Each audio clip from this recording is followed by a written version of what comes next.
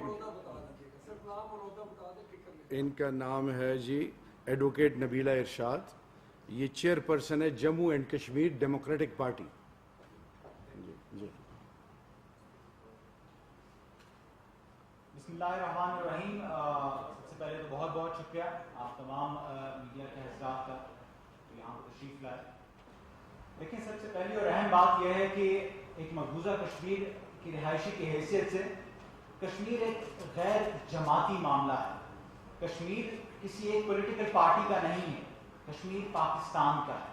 لہٰذا کوئی بھی جماعت اس کو اپنے ایک انتخابی منشور کے طور پہ استعمال کرے یا اپنے جلسوں میں اس کو چورن بیچنے کے لیے استعمال کرے, کوئی کشمیری اس بات کی اجازت نہیں دے سکتا. کشمیر ووٹ لینے کا ذریعہ نہیں ہے. وہاں مقبوضہ جموں اور کشمیر میں ایک پوری قوم اپنی جانیں لٹا رہی ہے, اپنی گردنیں کٹا رہی ہے. 1 لاکھ سے زائد شہداء ہیں وہاں, اور اب 5 اگست کے بعد سے وہاں پہ جو حالات ہو چکے ہیں وہ سب کے سامنے ہیں. تو یہ ممکن نہیں ہے کہ آپ کشمیر کو صرف اور صرف اپنی بات بڑھانے کے لیے یا صرف اور صرف ووٹ حاصل کرنے کے لیے استعمال کریں. دوسری بات, اگر آپ مثال لینا ہی چاہتے ہیں تو چلیں ہندوستان کی مثال لے لیجیے, جہاں پہ اگر نریندر مودی نے 5 اگست کو آرٹیکل 370 اور 35A کو ختم کیا تھا تو وہاں پہ ہندوستان کی تمام اپوزیشن جماعتوں نے نریندر مودی سے اختلاف نہیں کیا. راہل گاندھی نے یہ ضرور بولا کہ یہ آرٹیکلز ایسے ختم نہیں ہونے چاہیے تھے, لیکن اب حکومت نے کیا ہے تو ہم نریندر مودی کے ساتھ ہیں. اگر اٹل بہاری واجپئی کو پاکستان سے دوستی کی بات کرتے ہیں تو 1992 میں بابری مسجد کو مسئلہ کشمیر کو عالمی سطح پر اجاگر کرنے کے لیے میڈیا انتہائی اہمیت کا حامل ہے. ہمیں سیاسی استحکام کی ضرورت ہے. کشمیر پر سب کو اتحاد کا مظاہرہ کرنا ہوگا. پاکستان اور کشمیر پر کوئی سیاست نہیں ہوگی. اپوزیشن اب سزا یافتہ ہو گئے ہیں تو کشمیر کاز کو پولیٹیسائز کر رہے ہیں. کشمیر کسی سیاسی جماعت کا نہیں, کشمیر پاکستان کا ہے.